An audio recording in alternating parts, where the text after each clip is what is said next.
RJD commander Tejashwi Yadav जनता से मिलने के लिए अपनी यात्रा को शुरू कर दिए हैं। बांका उनकी पहली यात्रा हो रही है। बांका पहुंच रहे हैं दूसरे चरण में।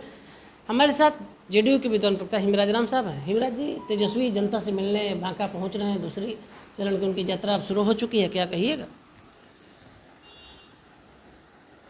ईडी में हाजिरी लगाने के बाद अब दूसरी हाजिरी इनकी शुरू हो रही है, जनता दर्शन का। ये राजनीतिक जमींदार है ऐसा लगता है, और जनता से इनको भेंट नहीं होता है, जनता से इनको दर्शन नहीं होता है, तो इस जनता दर्शन को निकल रहे हैं।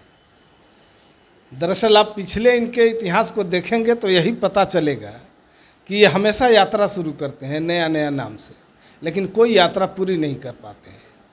लेकिन इस बार हम कहेंगे कि बांका जा रहे हैं तो बिहार की चमचमाती सड़कों से होकर गुजरेंगे, वो भी नीतीश कुमार जी ने ही बनवाया है।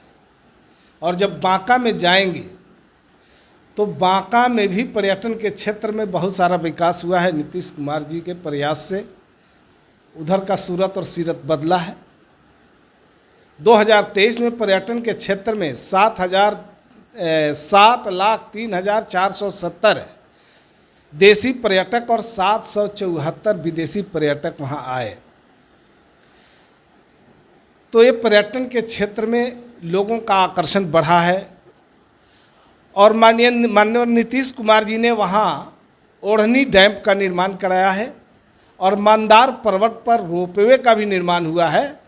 तो हम आपसे आग्रह करते हैं कि आप भी पर्यटक के रूप में इन स्थलों का दर्शन कर लीजिएगा, लेकिन रात में मत जाइएगा, दिन में जाइएगा, क्योंकि रात में आपको डर लगता है, आपको बराबर भय बना रहता है, तो दिन में ही जाइएगा।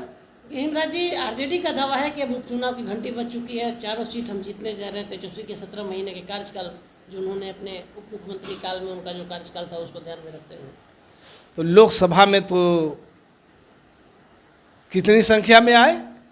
4 की संख्या में। और 4 अंक का उपयोग कहाँ होता है? अब किसी से छिपा हुआ नहीं। तो जनता के द्वारा नकारे गए लोग अब लाख झूठ बोल ले, लाख लोगों को गुमराह करने की कोशिश करेंगे, कोई फायदा नहीं होगा। चूँकि जनता का भरोसा नीतीश कुमार जी में है, जनता का विश्वास नीतीश कुमार जी में है। तो सुन रहे थे, तेजस्वी की यात्रा आज से शुरू हो गई है। इस पर बड़ा तंज कसते हुए जेडीयू प्रवक्ता हिमराज ने कह दिया है कि ईडी के बाद अब जनता का दर्शन कर रहे हैं तो मंदार पर्वत घूम लें।